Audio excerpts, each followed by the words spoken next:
బతికున్నంత వరకు తెలంగాణ కోసం నేను ఫైట్ చేస్తా, నా తెలంగాణ గురించి హక్కుల్ని నేను కాలరాయనని చెప్పారు.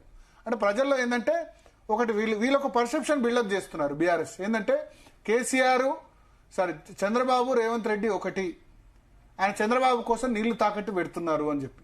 నేను దాంతో ఏకీభవించను. రేవంత్ రెడ్డి తన సొంత జిల్లా పాలమూరుకు ఏదో ఒకటి చేసి చరిత్రలో నిలిచిపోవాలనుకుంటారు.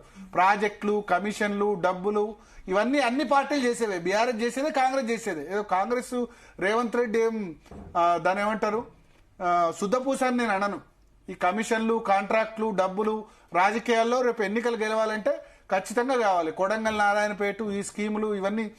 కానీ అల్టిమేట్గా ఏంటంటే తన ప్రజలకి, తన సొంత జిల్లా ప్రజలకి ఏదో ఒకటి చేశానని చూపించుకుంటారు. అంతే తప్ప నీళ్ళని తీసుకుపోయి మొత్తం చంద్రబాబుకు తాకట్టు పెడతారు రేవంత్ రెడ్డి అంటే నేను ఒప్పుకోను.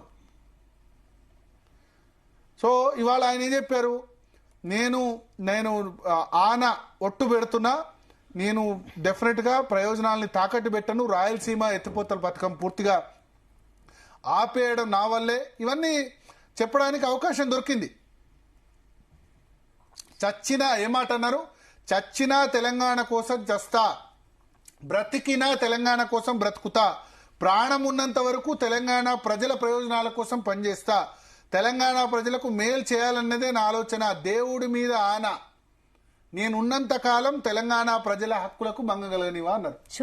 సో ఇప్పుడు ఏముంది అంటే అంతకుముందు ఇమేజ్ ఏముండే, సరే రేవంత్ రెడ్డి తెలంగాణకు వ్యతిరేకం, సమైక్యవాది, రైఫిల్ రెడ్డి, ఇట్లా బుడ్డర్ ఖాను, ఇవన్నీ మాటలు బీఆర్ఎస్ వాళ్ళు అన్నారు.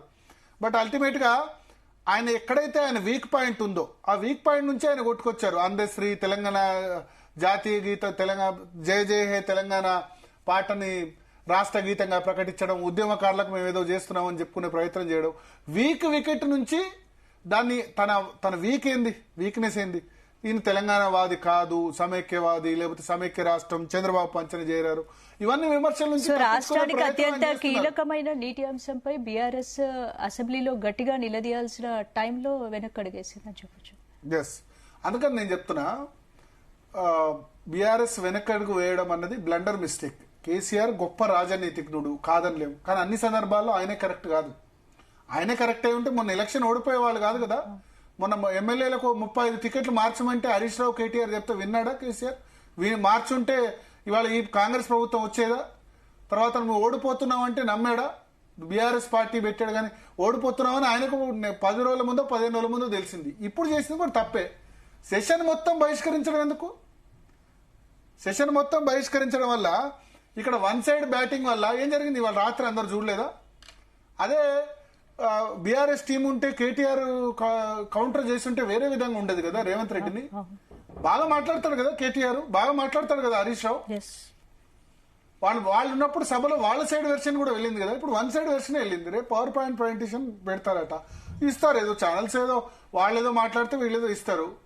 ఇవాళ మధ్యాహ్నం ఉత్తమ్ కుమార్ రెడ్డి కూడా పవర్ పాయింట్ ప్రజెంటేషన్ ఇచ్చాడు. దానికి ఎక్కువ రాత్రి మాట్లాడిన రేవంత్ రెడ్డి దానికి వ్యూవర్షిప్ ఎక్కువ. అంటే స్టార్ట్ చేసింది చర్చ మీరు, ముగించింది రేవంత్ రెడ్డి. అవకాశం ఇచ్చింది ఎవరు? స్టార్ట్ చేసింది రేవంత్ రెడ్డి, ముగించిందేమో స్టార్ట్ చేసింది కేసీఆర్, ముగించిందేమో రేవంత్ రెడ్డి.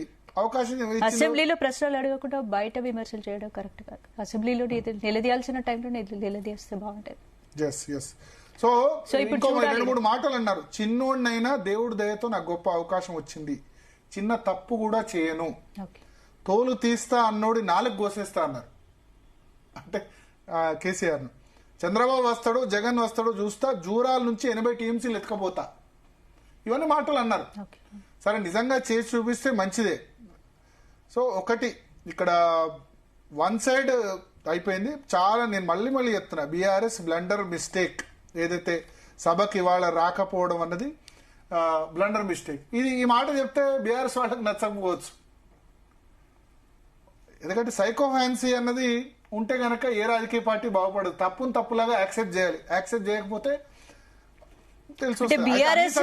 గొప్ప రాజనీతిజ్ఞుడు కేసీఆర్ కావచ్చు, కానీ ఆయన ఫీడ్బ్యాక్ బీఆర్ఎస్ పాలనలో చేసిన ప్రాజెక్టులపై సందేహాల వల్ల ఈ అంశాన్ని ఏమైనా దూరం పెట్టారనుకోవచ్చు. డెఫినెట్ గా అంటే వాళ్ళు అసెంబ్లీలో సిట్ వేస్తారు పాలమూరు రంగారెడ్డి మీద అని చెప్పారు, లీక్ ఇచ్చారు. ఆ సిట్ వేయలేదు ఇప్పుడు దీని తర్వాత. మరి ఎందుకు భయపడ్డారో, ఇప్పుడు భయపడ్డట్టే అయిపోయింది, పారిపోయినట్టే అయిపోయింది. రేవంత్ రెడ్డిని జడ్చుకొని బారిపోయినారు, మాకు మైక్ ఇవ్వరు. మైక్ ఇవ్వకపోతే వాళ్ళే తప్పు అవుద్ది కదా, స్పీకర్ది తప్పు